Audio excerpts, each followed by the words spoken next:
In this section, we're going to focus on several short rhythm exercises, which will really give you an opportunity to think about the ways that you can play some blues rhythm parts.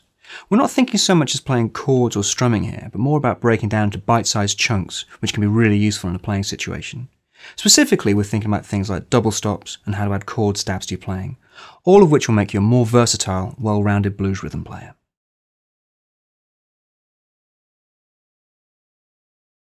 This first exercise is using double stops, 2 notes played together, typically on adjacent strings.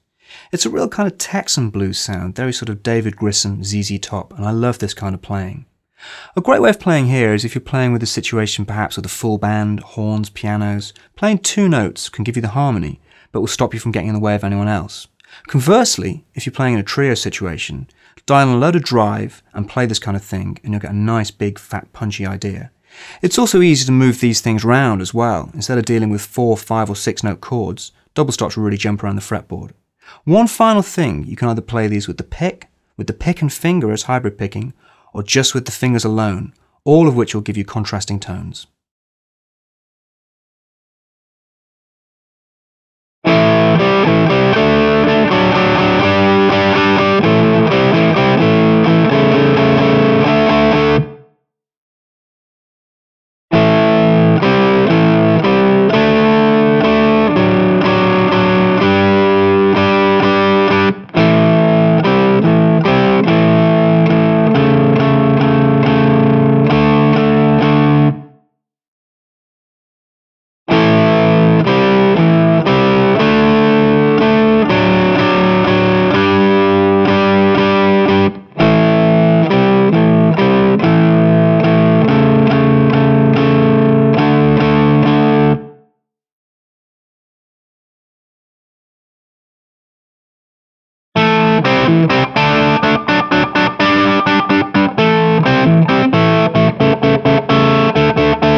This second exercise considers the way we could get some horn stabs onto the guitar.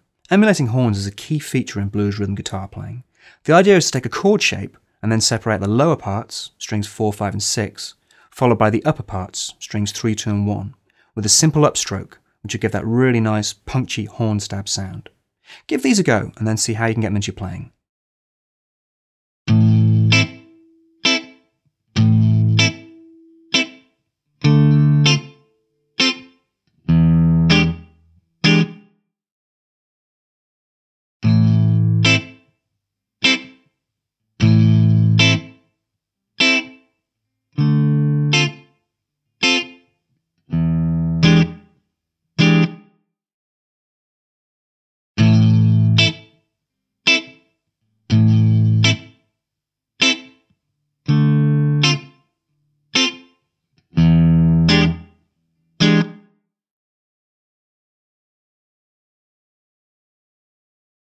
Some of the greatest blues lead players are also fantastic rhythm players.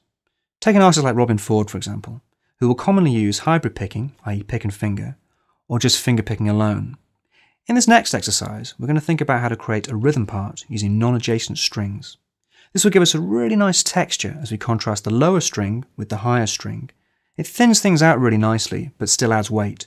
The essential thing, of course, is to be able to play with the pick and fingers or the finger alone.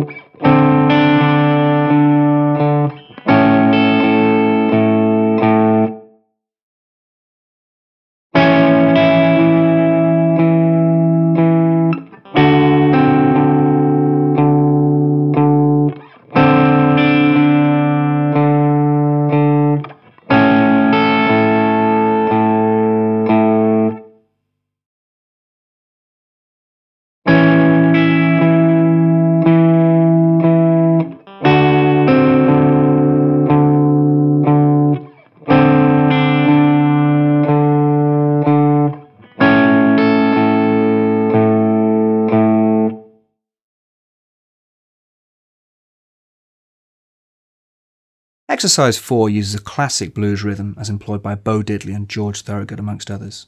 This is a really great rhythm to have in the arsenal, and you'll hear people call this all the time. The key things here are just to keep a really loose, relaxed wrist and great sense of time throughout. Think about the dynamics as well. Really strike the strings with some conviction.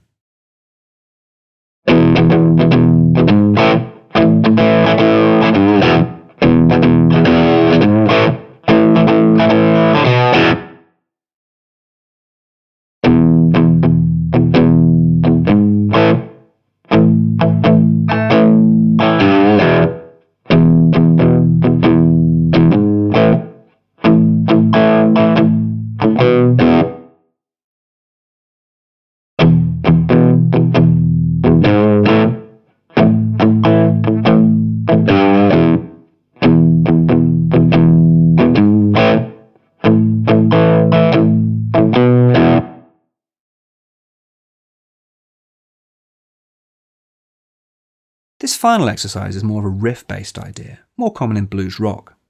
What you're going to see here is that I'm going to play a simple structure, but add an extra note each time on top of the chords, just to flesh things out. You could use this to make a larger sound, or as I'm doing here, to bring notes in and out, and thus create more of a dynamic. Give this one a go.